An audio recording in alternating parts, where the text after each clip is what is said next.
Hello everybody, welcome back to the WTF1 podcast. We are back to talk about the Portuguese Grand Prix, Portimao. What a track. I'm Matthew Gallagher once again, of course. We've got Tom Bellingham, the WTF1 founder, and probably one of the fastest men I've ever seen to do a 100-metre sprint. Tommy, how are you? Yeah, 7 seconds, world record. 7 seconds. That's oh no, that was 100 millimetres. And finally, we have a third guest. Very excited to welcome our new WTF1 editor and I guess resident member now of the WTF1 podcast, unless you say anything particularly bad today, Katy. It's Katy. How are you? Hi guys, I'm well, thank you. Thanks very much for having me on the podcast. You're part of the family now. I'm part of the furniture. As Matt was saying, I am the new website editor over at WTF1.com. I have been in motorsport journalism for a few years now, started my very own blog back in 2013, writing about F1, and since then have been to events with F1, W Series, British touring cars, DTM and Formula E, which Formula E has been my sort of thing for the last few years, but I'm back where I started with my motorsport passion, writing about F1. Well, there you go. So basically, everybody, she knows a lot more than both of us put together, probably. So, well, there you go. So obviously, we're not going to be just talking about Katy today. We're talking about the 2020 Portuguese Grand Prix, and one that I rather enjoyed. But let's get straight into some three-word race reviews.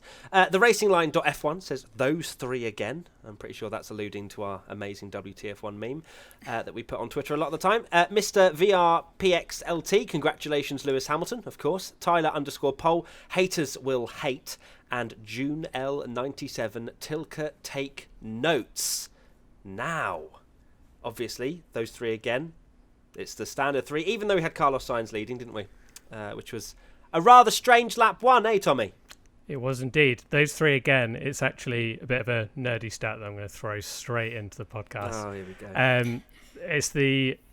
I think there's only 2 more times they need to be on the podium together, and it would be the joint most popular podium ever, Hamilton, Bottas and Verstappen in that order. So there you go. The joint most popular, is that the right word? Most common. Sorry, most common, not popular. I was going to say, I don't think that's the most popular podium. The most popular podium is definitely Gasly, Sainz and Stroll. Yeah. But yeah, you know what I mean. So we have congratulations to Lewis Hamilton, obviously beating Schumi's record. We'll just gloss over that. Doesn't really need to be spoken about for any reason in particular. Schumi fanboy here. Haters will hate. That's a weird one. What do we reckon to that? Is that to do with Lewis Hamilton? There could be many haters. There are many haters in the F1 community. Katy, what do you make of haters will hate? I mean, despite the fact that statistically Lewis Hamilton is the best F1 driver there has been, I mean, he's now got more... Okay, come on, hold on. Hold on. Dear. Not the most successful world championships, right? Just yet. Okay. How are we measuring success? Are you feeling okay, Matt? Right, I'm getting booted off the podcast straight away, aren't I? But he's got more wins, so 92. Then he has got second places, third places, fourth places. But there are plenty of people that still don't think that he is the greatest of all time. That he is just good and not great. But like Tyler_Poll said, haters are going to hate. And I personally think, I know this is going to be controversial with you, Matt, but I think that he is the greatest F1 driver that we've seen in the 70 years F1's been a championship. Wow. Oh, I'm making it spicy. How many? We've been running for less than 5 minutes and Katy's already dropped a bombshell of who's the greatest of all time. Let's... I can see the comments flying in already. But yeah, the fact that anyone can just think of Lewis Hamilton as a good driver is, yeah, ridiculous. we got a few... We had a few comments on the post about 92 wins, and I think probably like the third most popular comment was the luckiest driver in F1, and it's just ridiculous. But like you say, haters will hate. They will indeed, and the final one was Tilke take notes. Clearly a fan is June L97 of the Portimao track. I'm sure we'll talk about that right now, in fact, actually. Katy, 3-word race review, hit us with it. Make Portugal permanent. That is my 3-word race review. I mean... Explain. So, I mean, just look at the race. Okay, guaranteed the actual content of the race itself was kind of dull in parts, but that race start and... like, it's just something fresh and new coming onto the calendar. And we went into the weekend with some idea of who might be fastest or what we could expect. But generally, there was such an unknown racing here in Portugal. Like we said, it's the first time that F1 has ever raced here. Not necessarily the first time F1 has ever been here, because they did testing there in 2008 and 2009. But for quite a lot of the drivers on the grid, this was their first time here. And I think as a result, it made for some pretty interesting racing. Yeah, there was lots of mistakes. There was lots of track limits chat and at the start of free practice, where they had to amend it slightly, didn't they, with what they were measuring and what they weren't. But at the same time, I think it was an amazing track. I said it in IBR. It's just such an awesome track to watch in terms of the fact that drivers could follow, because they could take different racing lines, that they could swing round that final corner and they get huge momentum. There's not a stupid chicane, Spain, at the last couple of corners to really kind of ruin that momentum. And ATJ asks, what did you think about the track? I love the final and first corners. Ocon and Perez highlighted how battles can continue from the final corners into the infield. I mean, it was amazing to see Ocon. The fact Ocon and Perez didn't crash is a miracle, but I think that's testament to how amazing the track is as well. There were sort of applauding each other on Instagram afterwards about it, and I kind of forgot they were teammates until I saw that, and was like, oh yeah, they always used to crash into each other. But amazing battle. You had a similar one with Kimi and Sainz. It was funny that the very last podcast we did, if you've not seen it yet, check it out, with Max and Alex about circuits. They were talking a lot about how tracks where you can go through different lines is so much better, instead of, like you say, the chicane that's a one line corner. And that's what I absolutely loved about this track. I think all three of us wanted to do a race review about how good the track was. I think we're all in agreement that it's such a good track. We all loved it. I think a lot of fans did. My only criticism is the DRS zone was too long, but I think that's understandable given that it's the very first time we've ever raced there. Yeah, fair enough. Okay. I guess, yeah, the DRS was a big contention point where clearly they hadn't. I thought they hadn't put enough research into it, to be honest, because it's not like it's the first time they've ever put a DRS zone on a straight. Like, that there's clearly. They probably hadn't taken into account as much maybe the momentum that the cars would have around that final corner, because it's not something we usually see. So, yeah, I think the DRS stuff needed to be tweaked. But apart from that, it's a minor criticism for overall an awesome track where, the fact that they could take these different lines meant that they weren't as affected as much by the aero wash from the car in front, which just made for close, awesome racing. George_Tucker4 says, what are the odds of Portimao appearing on next year's calendar? Is this a chance to essentially replace Barcelona? Money talks, doesn't it? That's it. It's not whether a track's good or not. It's the fact that do they have 20 million in order to host a race? Well, it's yeah, funny reports... Oh, sorry, Tom, you go. Go on. You go, Katie. I was going to say, so reports suggest that the track is paying a lower price to host the F1 this year. Paulo Pinheiro, who's the circuit administrator, has said that they are trying to bring F1 testing back to Portimao, but there's going to be, naturally, the F1 want to host testing somewhere that's consistent so that teams can look at their different pace year on year. And if they suddenly just bin off Catalonia and decide to go to Portimao, then there's all that data that they're essentially just going to lose. So that's something that is going to make it a difficult decision for F1 just to suddenly replace where they're doing their pre-season testing. Oh, losing all their data, what a shame. I'll be so disappointed if they lose all of that data. It's funny that there was a Mercedes tweet, I think we briefly mentioned it on the qualifying watch along. Even Mercedes did a tweet of you versus the track they tell you not to worry about, and it was Catalonia versus Portimao. And they tried to kind of cover it off by saying it was because Hamilton and Rosberg crashed there in 2016, but everyone in the comments was obviously like, yes, Catalonia sucks and this is amazing. It really is just the better Catalonia. It's interesting you say that, Kate, about testing. I'm sure every fan will agree. I don't want to see testing there. I want to see racing there, because the racing was so good. And like you say, money talks, which is a big shame, because it seems very doubtful that we'll ever go back, which is a shame, because what a first race to have there. Yeah, the undulations of Hey, the track you said as well. it 10 minutes I know. in. No, I was going to mention it at some point, wasn't I? I should have put it in my Ding, ding, predictions for this weekend just gone. But yeah, it was just awesome to look at as well. It not only was it better than Catalunya, but to watch it and see the cars go over these crests of the hill and then going down like a roller coaster, as a few drivers said, and it was just awesome to watch. I think it was genuinely something that was appealing to the eye as well as great racing as well. Obviously, we didn't have a fight for the lead, and a lot of people judged their entertainment factor of a race from whether there's a fight for the lead, and it was far too easy, or made far too easy for Hamilton with the DRS. But it was also made very easy because Valtteri Bottas was just rubbish for most of that race. So, yeah. I mean, he was. Come on. When do you ever see Lewis Hamilton lose a 2-second lead within one lap and then get past? Yeah, that's just Valtteri Bottas things, isn't it? True. Look, come on. We don't hold back on our opinions. Yeah, of I know. Valtteri Bottas in particular.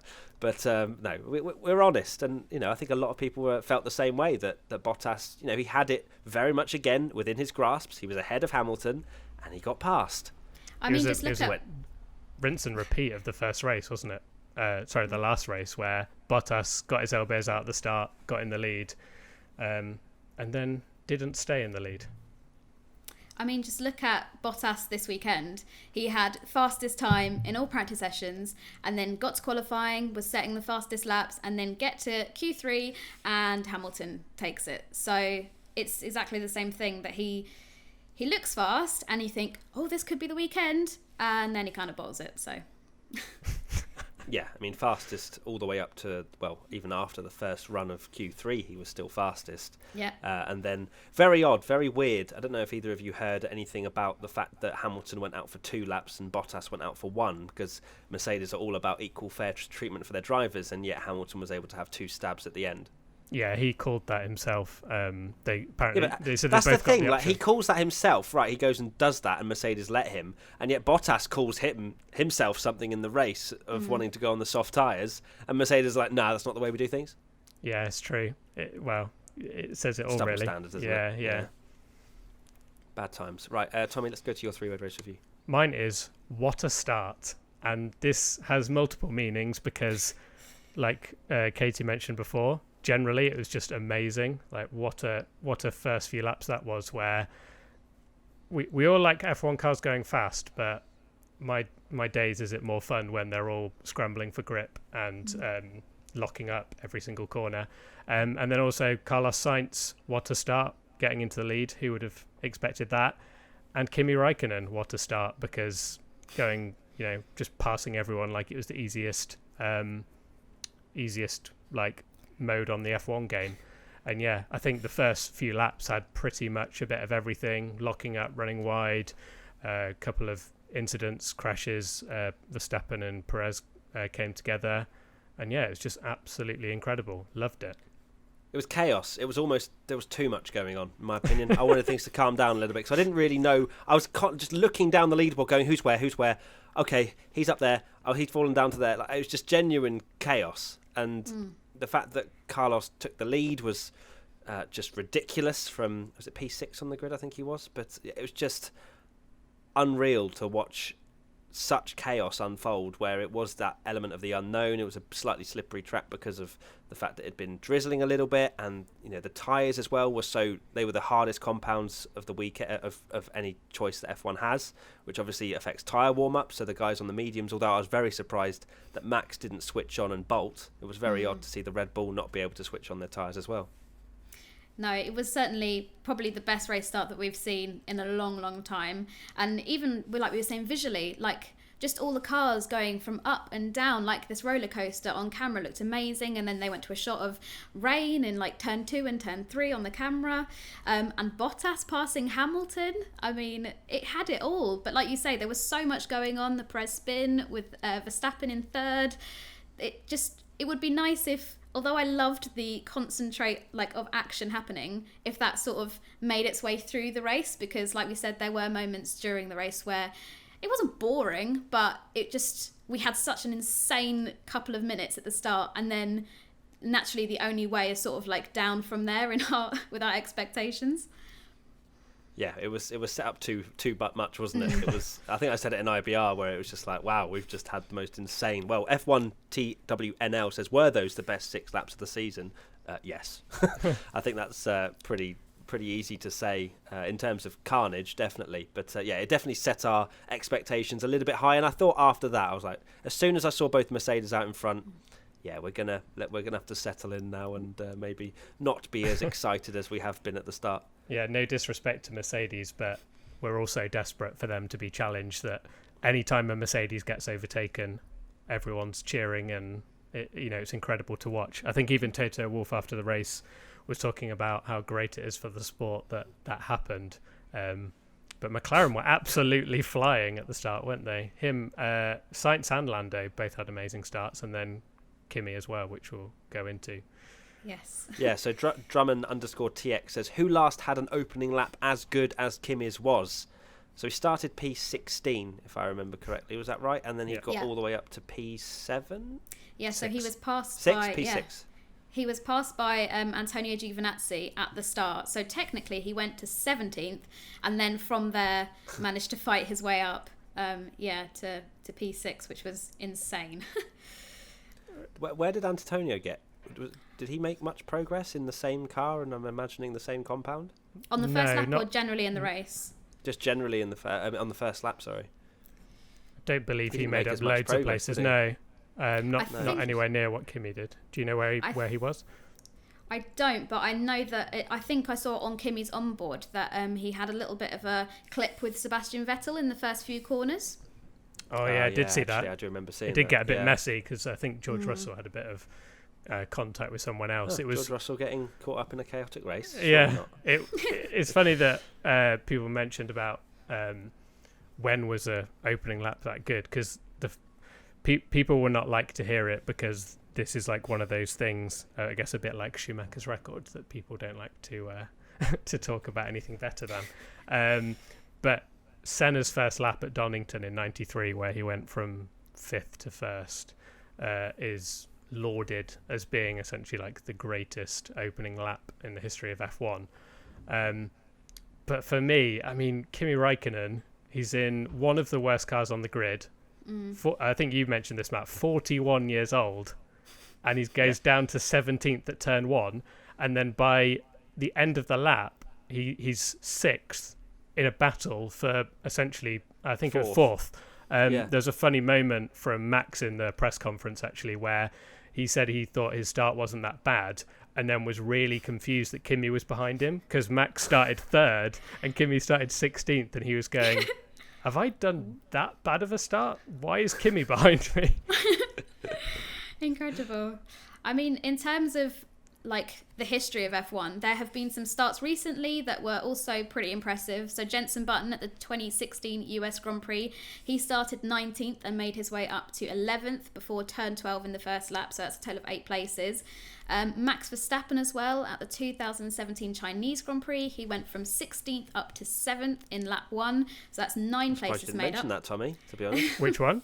Who was that? I didn't mention Verstappen China 2017. I just saving my fanboyism.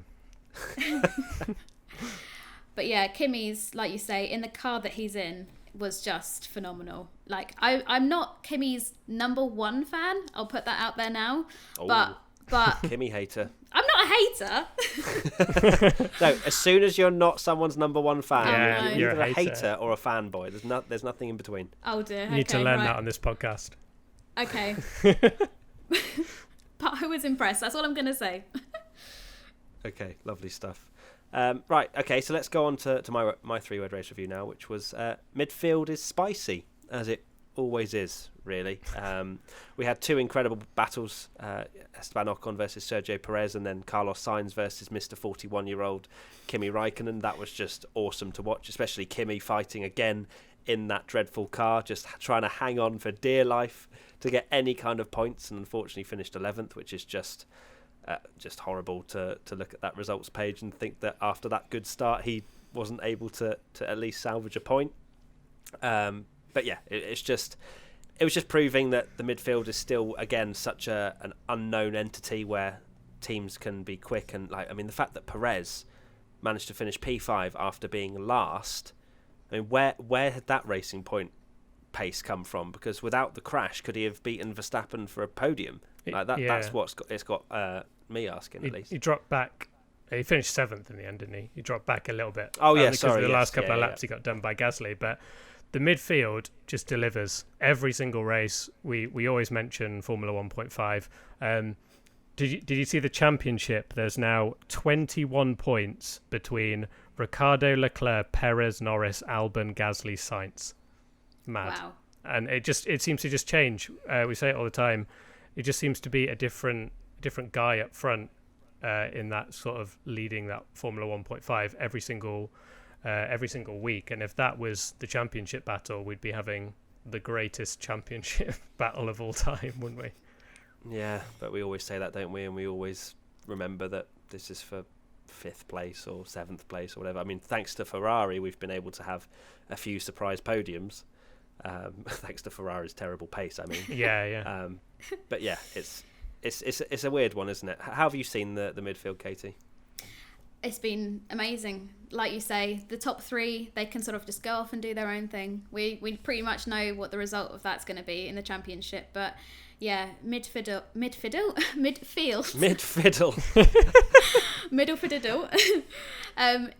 it's been excellent to watch, and like we said, the Ocon and Perez driving and like competing against each other in that race was so good to see, and I'm personally amazed that there wasn't a prang in there, but yeah, I'm really excited to see how that championship changes, because inevitably it will completely juggle around at many points during the next few races. Yeah, it was weird to not see a safety car or virtual safety car or any kind of real incident. The only driver to retire was Stroll, and that was a retirement, as in he drove into the garage. So it was very odd, because I think we all would have expected at least some sort of safety car mode, just purely from the fact that there's gravel everywhere, and I think Martin Brundle said it in commentary as well, that one incident and a safety car's most likely coming out. So the midfield, despite having some incredible action, was also very well behaved. Yeah, it's and also chaotic but sensible. Yeah, sorry, I was going to say, and also seeing as we had 3 red flags in just practice alone, I'm amazed that we didn't get some sort of virtual safety car. So yeah, all on their best behaviour. That's true. Even free practice was eventful. Yes. Crazy.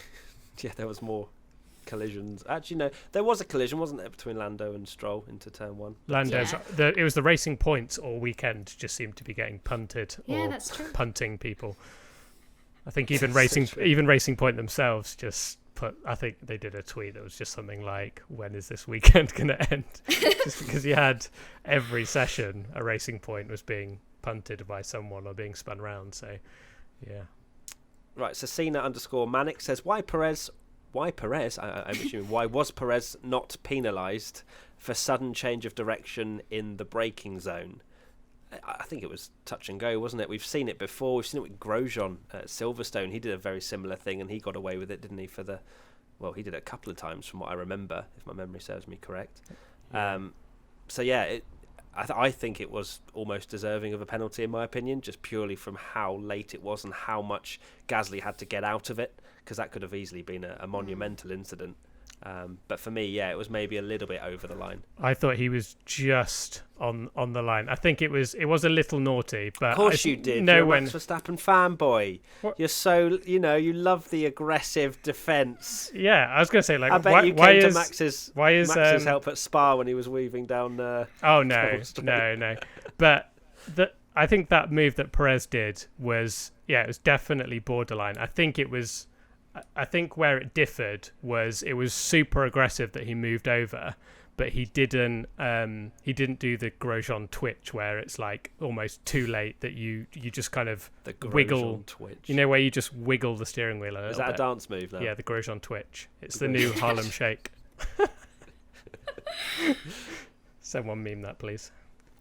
Make the Grosjean twitch dance. Well, even the Grosjean twitch didn't get penalised, did it? No, but they're a bit dodgy. Even I think they're a bit dodgy. But the Perez one, yeah, I think it was borderline, but I thought it was all good. Perez just got a reprimand for it, so smack on the wrist. And it says the FIA statement, they said that both drivers agreed that while on the limit, this manoeuvre was fundamentally okay and constituted the racing at the limit, and that the reaction from Perez, it wasn't a reaction to what Gasly was doing. It was more that they moved first or simultaneously. So I guarantee they would not have come to an agreement had Gasly not got past and Perez finished P5. Yeah, I can't imagine them getting to the driver stewards and sort of shaking hands and saying, "Oh, good race, chap," all this sort of thing. I'm sure it probably was touching elbows, Katy. Come on, we're in 2020. Oh dear. But yeah, I highly doubt that would have been a very amicable agreement had it had been slightly different or ended differently.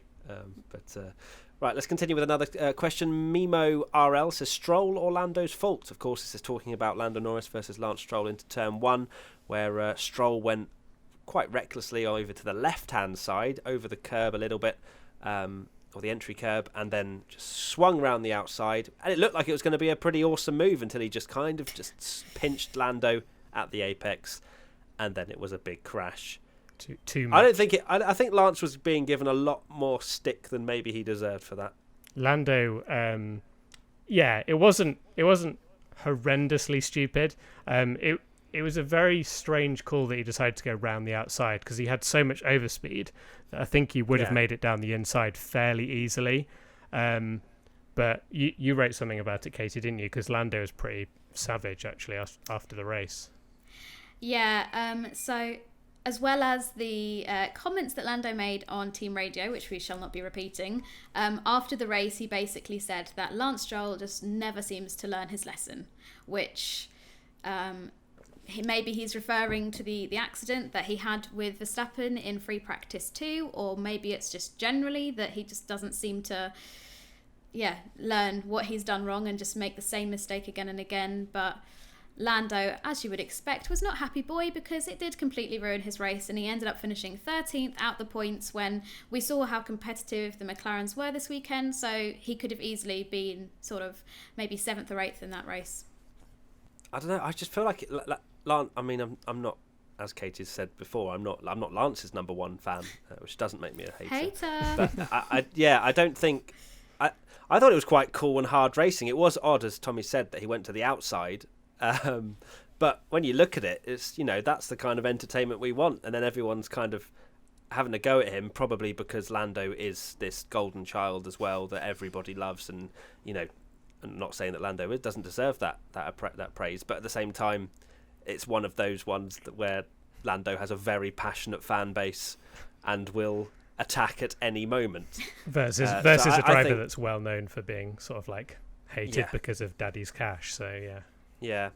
I mean, Lance was off the pace all weekend, wasn't he, really? They were giving him excuses that because he'd missed a race, which is absolute rubbish when Hülkenberg literally turned up on Saturday and finished in the points on Sunday. Can't believe they said that. I cannot believe they said that at all. I don't buy it. No, because we said this before, that the calendar is so congested that normally you might, on a normal calendar, there's sometimes 3-week breaks. Like, you don't have an awful race after the summer break and you go, oh well, it's because they've been on holiday and they've not driven an F1 car for 3 weeks, so they've forgotten. No. Pens Fanin RVA says, how is Gasly not going to be promoted to Red Bull next year? He's easily the driver of the year. Well, the way I see this, and obviously this is always speculation because no one is inside Red Bull that's going to spill the beans on exactly what's going on, but I just feel like Gasly and Red Bull just aren't seeing eye to eye, that for whatever reason, maybe it was because of where there were fallings out from his stint at Red Bull, but either way, there hasn't really been any chatter that he's going to be replacing Alex Albon back to Red Bull. I think for Red Bull themselves, it's just embarrassing and they don't really want to do it. Gasly, as much as he's been incredible this year, and he's won a race and everything like that, he's still not the only person on the driver market that Red Bull we have to go with Gasly, and I think that's probably what's stopping them from committing to doing this kind of embarrassing move, is because there are other options out there, and it's much less embarrassing if they get a Perez or a Hülkenberg, which could also be a more conservative pick anyway, because they're proven. Well, yeah. I guess Perez is proven, Hülkenberg maybe not so much. the fact that Gasly doesn't appear to even be in the conversation. You had Christian Horner saying that if Albon doesn't deliver in the next 2 races, one of them was that one, so you've got to think that's now 1 race, that if he doesn't deliver, they're going to look outside the Red Bull program, which shows that Gasly isn't being considered at all.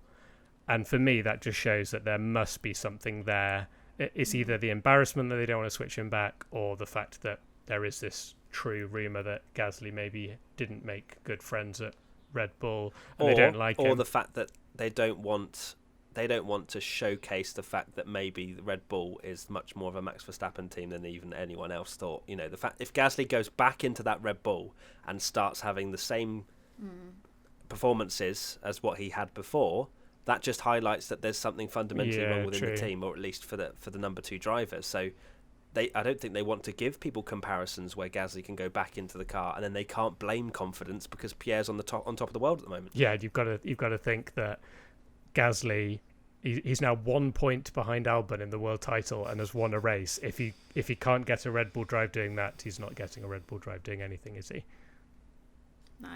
I mean, as well as the rumours that, like you say, he might have upset people at Red Bull, there could also just be the fact that Gasly just doesn't want to go back. Maybe his mental health is a lot better at AlphaTauri, and he just doesn't want to do anything that might put him back in a place where, I mean, we all know physical health is important in being a good F1 driver, but also mentally being in a good place affects how you're going to drive on the Sunday. So perhaps he's just comfortable and happy as he is, until he probably inevitably goes to Renault. Yeah, it's true. I don't personally buy the fact that he wouldn't go back to Red Bull. I think he would. He was asked in a post-race interview just gone by Simon Lazenby, I think it was, about the fact that, you know, would you go back to Red Bull? Has there been chats about it? You know, blah, blah, blah. And he was going, look, it's out of my hands. It's not me that makes the decisions. So I think he would go back to Red Bull because he has something to prove. And he would want to go there and get rid of this kind of meme-worthy part of his career where clearly it wasn't working. So I personally think that he would take the opportunity again. But you never know, do you? He might just be putting on a front where he says these things to make Red Bull and continue to make Red Bull happy by just going, look, it's their decision, whatever, you know. So I'm sure there's already been conversations with Pierre that he's not getting the seat again. Yeah, true. So Sergio Perez, he was given driver of the day. We've already kind of mentioned the question, but let's pose it again. Could Perez be in with a Red Bull shout? I think so. I think he would probably be put over Hülkenberg. There has been chatter and rumours that the reason Perez and Williams is being shouted about as much is to force Red Bull into making a decision earlier rather than later, so that they could, if they're going to make a move for Sergio, they have to do it now. I saw that. To be fair, if I'm Red Bull, I'm definitely taking Perez over Albon, in my opinion. I think Sergio deserves a seat in a top team, and he always has for quite a few years since his McLaren disaster, but that was much, much earlier in his career. So yeah, for me, I think he definitely could be within the shout, and I think he's probably favourite in my eyes. Ironically, George Russell, who was very vocal about Red Bull, wasn't he, when Albon was having a bad race, and George Russell kind of came to his mate and said they're making Albon look stupid. Ironically, George Russell almost needs Albon to be rubbish now, so Perez replaces him, otherwise he's losing his seat. It's funny how that's panned out. No, yeah, it's an unusual one. This just further silly season, isn't it?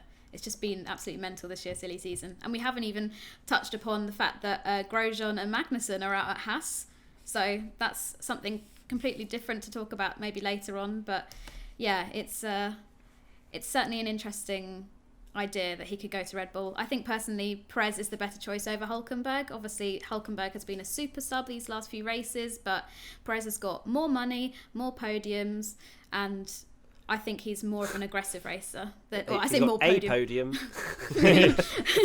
He has more than one podium, so so yeah, I think that I think Perez would be a better fit than Hülkenberg.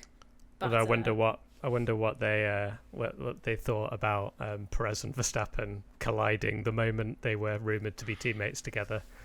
That very first race, they've now collided on turn one, and then I think not argument there, but Verstappen said Perez took himself out, which is rubbish, really. But yeah, it was. I think a racing incident was probably fair. Yeah.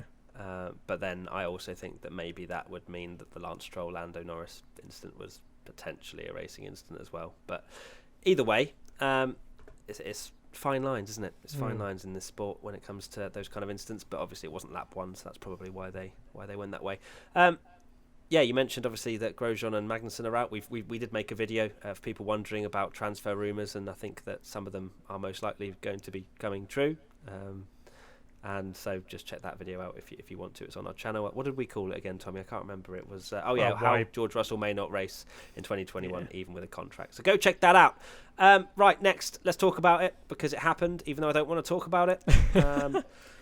Hamilton becomes the most successful driver in history with 92 wins. Not bad. Yeah, not bad. Yeah, decent. He's won 92 times.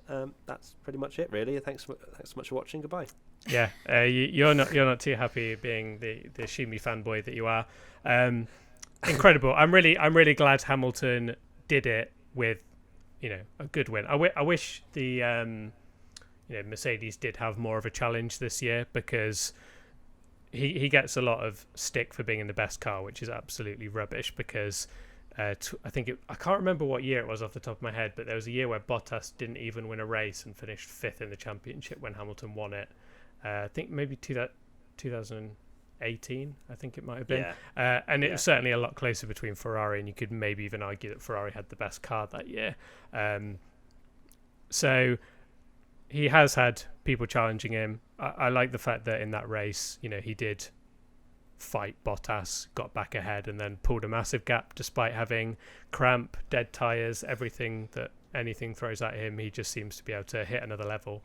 But yeah, what an incredible achievement! It can't be, you don't win 92 wins by being lucky. You don't win 92 wins. You don't get 92 wins by being lucky, do you? So no, you don't. And I think it's crazy that people would. I understand why people that potentially dislike him, they can latch on to the fact that Hamilton, without a doubt, right now has underneath him the most dominant car probably of all time. Just purely from the stretch of how long Mercedes have been potentially the fastest or one of the fastest. There was that time where we can argue that Ferrari were the quickest car. I don't personally buy that. I think they were quick at some tracks, but not over the course of the season. So yeah, we can never knight him and say he is the greatest of all time. That's not how it works. It's always going to be up for debate. But he deserves the praise. He deserves more praise than what he's. He can only do what he's given. It's up to everybody else to make a better car, and if they don't, what's Hamilton supposed to do? Slow down, put some weight in the car. It's ridiculous that people would have a go at him for that. Yeah, no, I mean, Hamilton won by the largest margin of 2020 in that race we've just seen, 25.592 seconds. So, and like Tommy said, he was complaining of severe cramps in his right calf during the race and then went on to set fastest laps. That was painful. Yeah.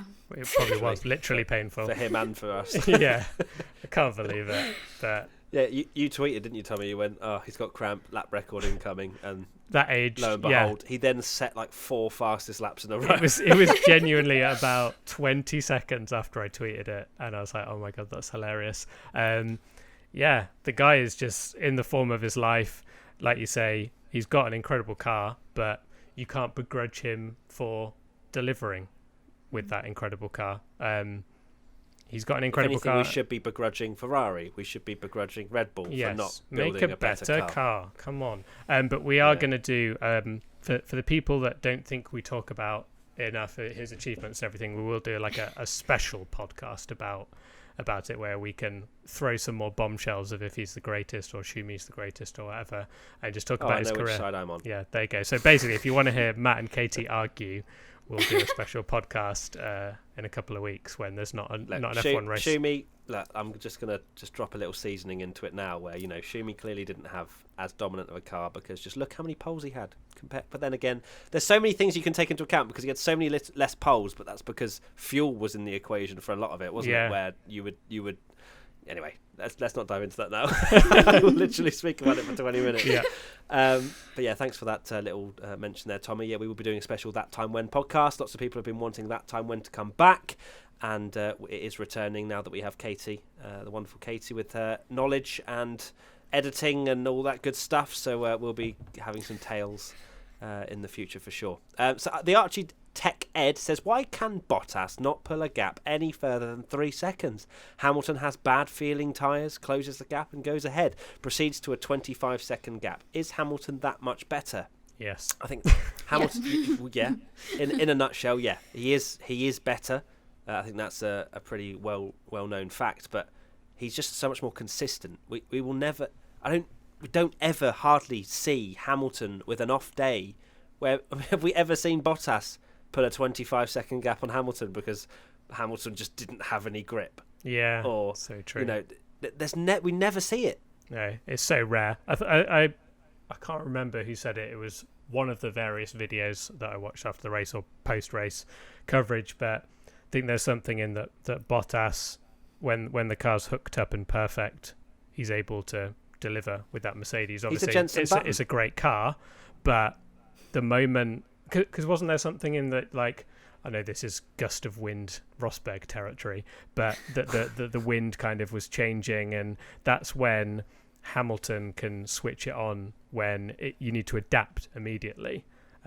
Which is probably why when he gets cramp he can do a lap record, because he just goes, oh, I need to do something now. Why he's so good in the rain as well. Yeah, exactly. So yeah, I think at the end of the day, yes, Hamilton is a better driver than Bottas, and if Hamilton is one of the greatest of all time, whether you think he is the greatest or not, we have to just say that it's expected that Hamilton is going to beat Bottas, isn't it? So yeah, I mean, Bottas is a good second driver. I don't think he's ever gonna, like, I just think the way that he is, he was never gonna be like a number one driver. Yes, he showed some promise at Williams against somebody as competitive as Massa, but Hamilton is just in another league, and it's just as simple as that. Bottas can try, and when he does well, like, I know it's something we've discussed previously, but I found it so cringy when he got that win the other, I forget which race it was, but Russia,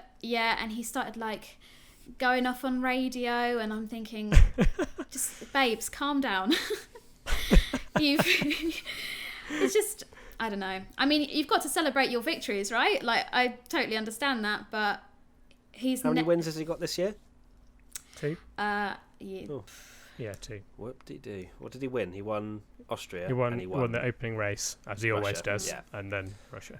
Yeah, Austria and Russia. So, yeah, I mean, if anything, he should have said it at Austria and not at Russia. But either way, he's, clearly just very happy to beat Hamilton. You can hear it in the radio when he does, and it's a huge relief. And that's, well, Russia was when Hamilton messed up, wasn't it? So, either way, we continue on the Bottas bashing. David Speed F1 says, why did the team not allow Bottas to try and run the soft tyre to challenge Hamilton? It seems like he was denied the chance even though he asked for softs. Well, I think if it'd been... it was just that, from a spectator's point of view, it was a bit sad to see. The fact that he... But the thing is, and you can hear it in the team radio, when he asks, he knows what the answer is going to be already. 100%. It's like asking your mum when you're a kid for like a chocolate bar or something when you know it's dinner time. Yeah. And you're can going, we stop off Mum, at McDonald's? Can I have a chocolate bar? And it's the way his intonation. Maybe we should go on the softs. And it's just like, if you go and listen to it back again, you can just hear it. I don't know if this is like psychoanalyzing him, but hey, this is me. I can sense it after all of my Among Us gameplay. I can sense it in people's voices. Sniff it out. But yeah, he knew that wasn't going to happen. He knew that the Mercedes ethos is to not just do an undercut on the driver ahead or whatever. And I think if he'd gone on the softs anyway, it would have been horrendous for him, and probably would have even maybe fallen into the clutches of Max, by the way that you would think that the soft tyres would be fast and that Bottas, that is the preferable strategy. But we saw it with some other runners. Ocon, for example, came out on fresh softs and couldn't pull away from Ricciardo on old mediums. Yeah, Bottas is the perfect number 2 driver in that he's consistent to get lots of second places behind Hamilton. But I guess with that, you're right, and I think Brundle called it perfectly on commentary, where he said Bottas deep down knows that that's never an option. At that point, then it's settling for second place, isn't it? They want to finish 1-2. Hamilton gets the record. I think it's a way of Bottas almost just showing the public that he really does want to try and beat Hamilton, and he cares for the people that for some reason think that he's not trying hard enough, which is not the case. He probably just the maximum of his ability against Hamilton with what he can do. So, yeah, you're right. He was never going to get that. He just threw it onto the airwaves to kind of just to be like, maybe we could do this so I can win, please. But like I say, it probably wouldn't even been a great strategy anyway. Yeah, no, Toto Wolff said after that it was the right decision to put them both on hards because you saw how drivers with softs struggled at the end of the race. And also Mercedes said they didn't want to have differing strategies for both drivers, which I can understand. And that once Hamilton had pitted first for hards, like that's a strategy set in stone. But I mean, I love that though. I love that. How what was it? It was Mugello where Bottas was forced into pitting earlier, right? And he wanted a different strategy, and Mercedes are like, "No, you're going on this because Hamilton's going on this in a minute." Like, it's just it doesn't matter when Bottas had pit; he was always forced onto that strategy. Yeah, true. Oh well, we'll continue. Tommy, play the jingle. Now it's time for WTF1. Okay, ABCDEF1 time now, and because there's now 3 of us, we're just going to have to fly through this. You know, none of this, you know, chin wagging for 5 minutes on each driver, you know, because we'll be here all day. And I know that we probably won't agree, but let's do it. Let's fight it out. Let's anger some people, because that's what this segment does, apparently. Right, Lewis Hamilton, let's go with him. Let's say, I'm going to just put it out there, an A. A-star. Wow. I've gone A-star as well. Wow. Yeah. He finished 25 seconds clear of Bottas, pulled a huge gap, track record with Crown, difficult conditions, repassed Bottas to the lead, got pole. Surely, A-star. Yeah. All right. Fine. Whatever. Don't care. Yeah, fair enough. I mean, it was touch and go between A and A-star. It's only because in my head I was just playing lap 1 and I was like, he lost the lead. Yeah, that's his only downfall, I guess, for the whole weekend, really. But yeah, I think a lot. We weren't really. We couldn't really understand how difficult those conditions were, apart from when we heard the team radios where the drivers were genuinely saying it's so windy out here. Yeah. So yeah, it's quite interesting. Okay, let's go with A-star. Hamilton. Cool. Bottas. B. I Dreadful. C. A. He finished 25 seconds behind Hamilton. Well, yeah, you said potentially C. I said B. Katie said A, so B it is. Yeah, okay. Maybe C's a little bit harsh because he did lead the race for a little while, but then just had terrible pace and finished 25 seconds behind Hamilton. So I think a B is about as nice as we can get, I think. Sorry, Katie, and sorry, me. It's Thomas B that we go with. It's okay. Charles Leclerc, A-star. Easy. A-star. I've gone A. What? Surely not. I mean, Fourth. he finished... Qualified fourth. Finished fourth. On mediums. In that Q2 lap set him up unbelievably for the race. The fact that he able to scrape through on mediums in Q2 allowed him to really just settle into 4th place, and that was it, done. Katie, why an A? Question whether I'm a fanboy now. What more could he have done, Katie? Tell me. Win. Yeah, there you go. Win. That's my answer. I don't know. I think there were other people on that grid that did a better job. I mean, not saying that Leclerc did a bad job at all. Like, phenomenal race from him. But goodness, there are other people further down that I've given an A-star to that I think are more deserving of that A-star than Leclerc is. But right, Katie, are we giving A-stars out because they've had sensational drives, as in they've overtaken a lot? Because no, I can see you giving maybe Perez an A-star, but anyway, you've been overridden. It's an A-star. Let's move on. Vettel, D, C. I went C. I don't think he was dreadful. fought back to the points. I love how people are posting on social media going, Seb had a strong race. It's not a strong race, is it? He's a four-time 15th. world champion and he's finishing 10th. It's sad. But yeah. He was a minute off Leclerc and we're going, Seb, solid performance this weekend, mate. Yeah. You got a point. It's almost patronising, isn't it? For It someone is. that good and was that good in a Red Bull and won 4 world championships in such dominant fashion to be like, well done, you finished 10th. There are a lot of Seb Vettel stans out there, Yeah. and that's the reason why he's not getting as much stick as Albon is, for example, when I think Vettel deserves as much stick. I don't care if he's lost motivation. Just pick it up. You're an F1 driver. Go, just do better. I don't understand why he's protected so much. Just win. Yeah, I think a C is... I think... What were you going for, Katie? I put him down as a D. Oh, is it a D So, then? 2 Ds and a C, so... That's fine. It's terrible. It Yeah, is a that's terrible weekend. Yeah. I mean, he was is. messed around in quali with the tyre choice, and to start 15th is obviously not ideal, but it just didn't impress in the race.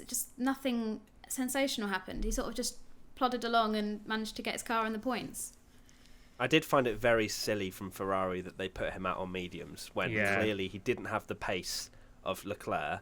But then, look, if we're going for like here, and Leclerc had mediums on and he got to Q3, so we can't just go, because people will argue that Vettel has an inferior car and things like that. Like, how does anyone know? Vettel himself was asked about that and said that that's rubbish. I mean, so yeah, Ferrari have come out. Obviously, Ferrari have said, look, that's absolute rubbish. Did but Vettel say that as well, Vettel himself came out and said that he just can't get this car working, and it's there you the go. same car, There you go, so. everybody. Conspiracy theorists out there.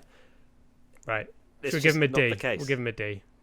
Okay, we'll give him a D, because I think Vettel also said that Leclerc was on another level Yeah, this he weekend did. as well. So I think it's a D for Vettel. Sorry, everybody. He's a 4-time F1 world champ. 1 point, it's not good enough. I'm being savage. Sorry, I've angered a lot of people. I apologise. Verstappen. A. A. Yeah. Yeah, it's a kind of a weak A, to be honest. It wasn't really a Max Verstappen performance that we expected. Bit I've messy. gone for B. I've gone for a B. Wow. He Yeah, had a I'm pretty not clumsy too against it. weekend. I mean, he managed to get up back onto the podium, but he had the incident with Stroll, and then he had an incident with Perez, and he didn't take advantage of the start like we all thought. So yeah, I've gone with B. Yeah, fair enough. Yeah, I think it would be an A minus maybe if we'll we go did for A B. minus, but we don't. So I love how many times we say that. I know. And people get so angry. They're like, why don't you Just do do it minuses then? Well, we don't. That's the way we do things here. I'm actually going to demote myself to a B. Okay. So Max Verstappen. I think that probably is Max's first B of the season. I think he's been A and A star the entire season. Anyway. Okay. Albon. I love how we're giving Max a B and he lapped He out. lapped his teammate. We're giving him the same grade as Bottas, who finished 25 seconds behind Hamilton. Oh, yeah, that's true. Okay, maybe an A. Okay, right, we're back up to an A. I can just see the comments in my head already. Okay, we're giving Verstappen an A. Albon, oh my God. It's not. Yeah, I think it's E. It's Yeah, not E. his worst performance, but that says a lot that it's not his worst performance. Yeah. Oh, No, it's just it's horrible to watch. It is horrible to watch. I think just E and move on. Ian, move on. Okay, Yeah. let's do it. Sainz. Well, obviously, incredible start. McLaren didn't really have the pace. I think he deserves an A. Yep, I went I've for gone with B. A. Okay, A's fine. Ooh. Sorry, he takes the lead and you're not giving him an A? It's a high B. It's a B plus. Oh, it's a high B. Don't give me that. We don't do that around here, Tommy. Okay, let's go A. Oh, actually, okay, fair play. I got confused with the Perez thing. He did finish 6th. Yeah, it's an A. I thought he finished lower. I thought he finished Nice. lower than that. Nice backtrack. Yeah, good A. turnaround there, Tommy. A. A for Sainz. Lando Norris, he was just a tiny bit off Carlos, I felt, Yeah. this weekend. And then that obviously got caught up in the Stroll incident. Is it a B? Yeah. Yep, B. Oh, Cool. all agreement. All in for the agreement. first one. Oh, Jinx private padlock. Right, Danny Rick actually got beaten by Ocon, Yeah, unexpected. which I felt like was down to his strategy more than the fact that Ocon had more pace than him, because they pitted him very early, did they, with Danny Rick? Because Did he start on softs and then went to mediums? Yeah, Or Ocon. did he go soft hard? Ocon had a blinding strategy. It worked really well for him. So Yeah, Ocon just went so long on the mediums. He went like 50 odd laps, didn't he, on the Amazing. mediums? Yeah. Which I'm surprised Fair more play to him. people didn't do that. I guess it's all kept in hindsight, but yeah. yeah. Yeah. But yeah, so Danny Rick, I think, he got points, so let's give him a B, and I think we give Ocon an A. I said Ricciardo C for his uncharacteristic spin in Q2. And he had a fairly average race other than that. And I said Ocon B. Disappointing quali pace, but made up for it in the race, and also just gets extra praise for his good Perez battle. Katie's not afraid to give her opinion, and I love it. Yeah. Fantastic addition to the podcast. Love it. Okay, what do you go with, Tommy? What's the I went for deciding B. vote? I went for B and B for both of them. I think there was and there B. wasn't. I think Ocon. Like you say, Ocon.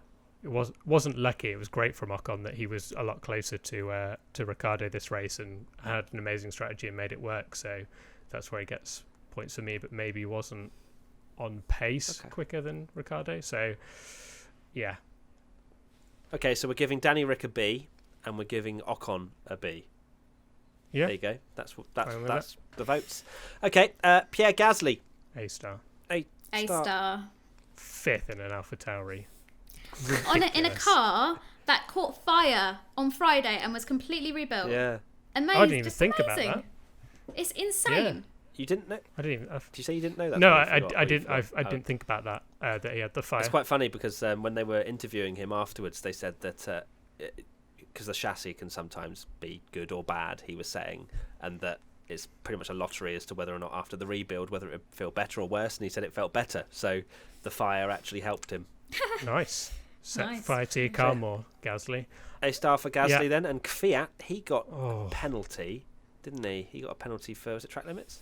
I think so. I'm yeah. gonna Felt like. drop a bombshell now and say that Go on, Kvyat do it. Go on, Tommy. Hold on, everybody, strap yourselves in. was worse than Albon in that race. Finished 19th. What even happened in his race? He was just dreadful. I'm sorry, he just He was. said post-race, he was like, oh, I had cold tyres, which meant I had no grip. Mate, so did the whole grid. Yeah. Really, can't just use that as an really excuse. poor, really poor race. Rubbish. When your teammate's Yeah, 5th and you're 19th. Yeah. Okay, we're giving him an F. Nightmare. What did you give him, Katie? I gave him an E, but to be honest, F is probably more justified because he was just terrible. Yeah, fair enough. Okie dokie. Perez. I gave him an A. I think it's a. I can't give him an A star, but I went No, for it's an A. No, because yeah. of a dodgy move on Gasly. A. Yeah, I went for A. nice. Okay, lovely. We're all in agreement. Stroll. Oh dear. This is borderline F as well. I know it's really savage, Wow. but it's dreadful. Really, really poor. It was really bad. I'm not afraid to Tommy is say not it. holding back either It's- today. Jesus. I like Stroll, and we were giving him. I'm actually disappointed with Stroll because he was putting in some amazing performances, and he got the praise that he Yeah. deserved. And we were saying that it looks good for He was fourth in looks the good for championship at Racing one point, wasn't Point that he's now turned it on, and Perez isn't really looking as good. So they've made the kind of call to keep him for next year, which was always going to happen anyway, and it looks good for them. And since then, he seems to have dropped off a bit again. And this was just really just a poor weekend from start to I'm going to finish. give him an E. E, yeah, E's E. fine. Yeah, I think E's good.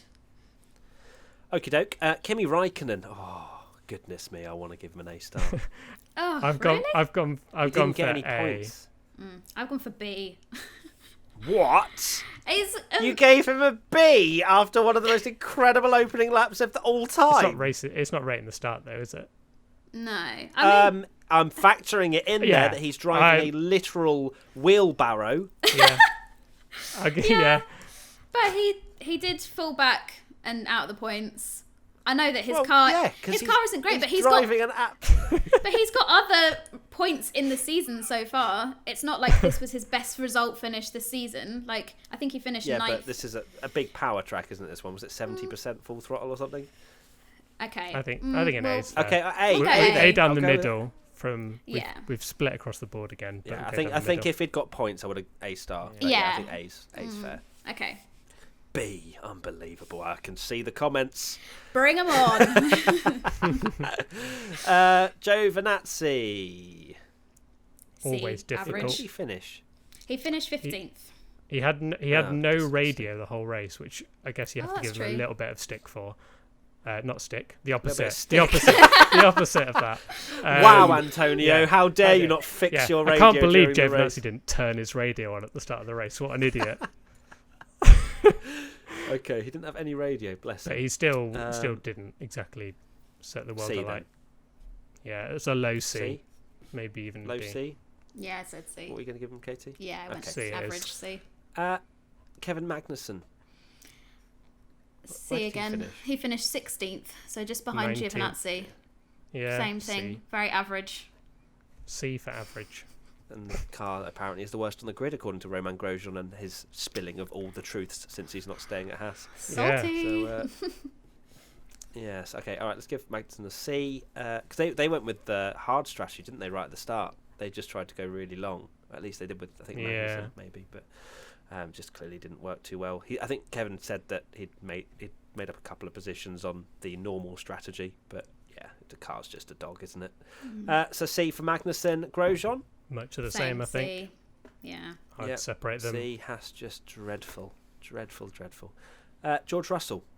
He had a strongish race, but I think it was kind of elevated by the fact that he hadn't pit for ages and that it looked like he was doing really well, and then he pit and then he was about over half a minute off points. No, I'm not buying that. I think it was one of the best performances he's had in F1. Oh, wow. And okay. he himself Oh, Jesus. said the same. And Yeah. I He said agree. it was good to be in the fight, didn't he? Yeah, I reckon Okay, all it's round not at weekend, the back. 14th and 14th, 14th start, 14th finish in a Williams when no one retires. Well, one person retired. I think that's pretty damn good. Yeah. I've got, Yeah, I'm not saying yeah, that it's no, a I know, bad race I from know you're him. not I'm saying just he's saying got an that E, but it looked like it was going to be a lot better than maybe it turned out. yeah, if you it was see a what shame because when he was up there, it was like this could be the points, and then realistically, Yeah. it wasn't even close. But Yeah. I mean. Okay, so A. we'll give him an A then. yeah, A for Russell. Where did Latifi finish? 18th. he was not on it at all. He was So D, I not think. good. Yeah, I D, yeah. said D. D for Latifi. Okay, lovely stuff. We've finished ABCDF1. Thank you so much for listening and watching, and I'm sure you've put in your comments Or about skipped how if you disagree can't with handle it. everything. What's Or that, Tommy? skipped if you can't handle it. Yeah. Ooh. Right, let's go into Portuguese Grand Prix predictions. Obviously, Katie, you didn't make any because you weren't part of the last podcast, but we'll go through them anyway. I said there will be a great strategic battle with tyres. I'm going to say yes. Yeah. I'm going to say Yeah. Okay. that Yeah, I think that that's there fair. was some element of strategy because of how crazy the tyre choice was, and it was a very weird thing, the fact that the Mercedes, that the mediums were quicker than the softs even in qualifying. Yeah. They didn't even know, did they, all Uh, weekend what tyre was best, and you love it. No, which I think was quite interesting. And then track will be called unsuitable for F1 cars due to elevation changes. Didn't hear any of no. that, so People No. loved it, if anything. none of that. Opposite. So 1 point for me. Tommy Bottas Bottas. victory.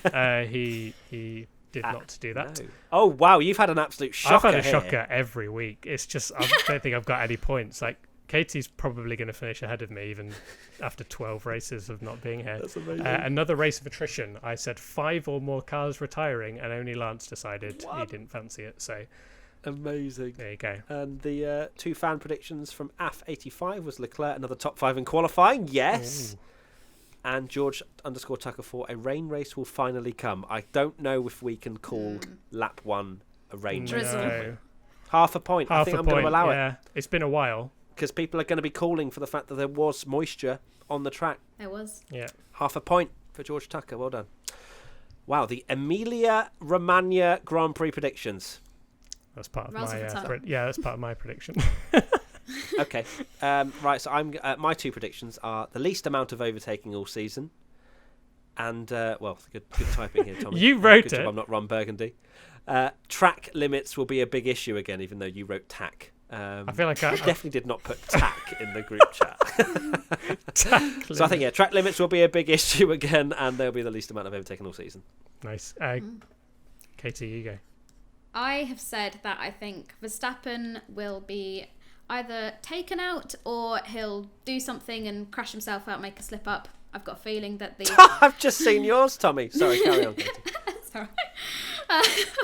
Tommy's really is quite ambitious.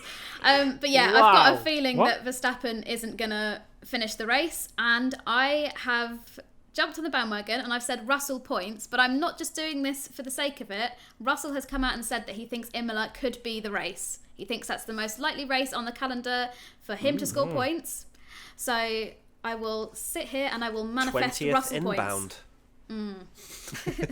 Tommy, your two. I've- One of them's fine. The other one's sure. I've genuinely lost my predictions, and I'm not just saying that Okay, because I'm Tommy's. hidden. Oh no, here we go. I've got 'em. Okay, so there'll be #fails. That means the fact that Spellings, everyone will just yeah. mess up the spelling of the Emilia Regatta Because GP. Portuguese Grand Prix Everyone got was that wrong. trending for the wrong spelling, Yeah, wasn't it? and then Perez just spelt it completely wrong. He put Portuguese, and then some people just went F1 Portugal because they just couldn't even write it. Yeah. So yeah, I've gone for that, and then I've gone absolutely blazing in a heap of fire. Albon podium, why not? Oh, God. Wow, were you drunk when you wrote Well, I'm this? just thinking it's similar to Mugello, and the Red It's Bull. similar to Mugello in the fact that we'll have 12 finishes. Yeah, the Red 11 Bull was finishes. so good there that, like say, if Verstappen goes out, maybe Albon just picks up the point because no one can overtake. Wow, okay, so you're relying on a Katy prediction to come true for a Tommy prediction Yeah. to come true. Interesting. Okay, the two fans, Shampoo Horde says Vettel out-qualifies Leclerc. What's the name? Good joke. Good joke. And then June's Notice, a Gasly podium, yeah, I said A it. lot of bold Well, predictions here. I think that's a good shout, though, Gasly podium. I think we could see. I'm not too sure about Tommy's prediction of an Albon podium, but I think we could either get a Gasly podium or even a Leclerc podium if things work out. But It says a lot about this season, doesn't it? That you're laughing at Albon podium in a Red Bull, and we're like, yeah, I could see a Gasly podium in an AlphaTauri. Oh, goodness me. Well, there you go. I'm sure that we're going to be scoring a lot of points for our predictions this time around when we get to Right. this weekend. But thank you so much to Katy and Tommy. Final words from you both. Tommy, let's start with you. Bring on Imola. No Friday practice. Cannot wait. Oh, God, I Here bet we you are go. so excited for that. It's disgusting. And Katy? yeah, super excited for Imola. And yeah, just thanks for having me on the podcast. I hope I haven't offended too many people in my first outing. But yeah, it's I'm looking forward to being part of the podcast gang now. That's your job. The more people you insult, the longer you stay on the podcast. That's how it okay. works. Otherwise, me and Tommy would have gone a long, long time ago. Right, thank you so much, everybody, for watching or listening. Make sure to give us 5 stars if you're listening on an audio platform. Give us a thumbs up if you're watching on YouTube.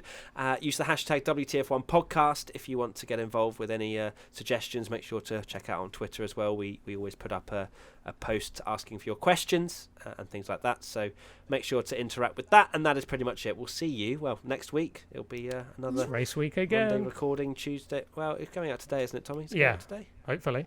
Lovely stuff. So we'll see you again next Monday for another Emilia Romagna Grand Prix podcast. I say another. We've never done one of those. Goodbye. Bye. I'm waving. I just realised there's going to I'm be waving 3 to you, boxes. Get to do the Tommy. waving. Am And I I'm looking- waving where I think Katy will Katy be, will but I'm be not sure. down.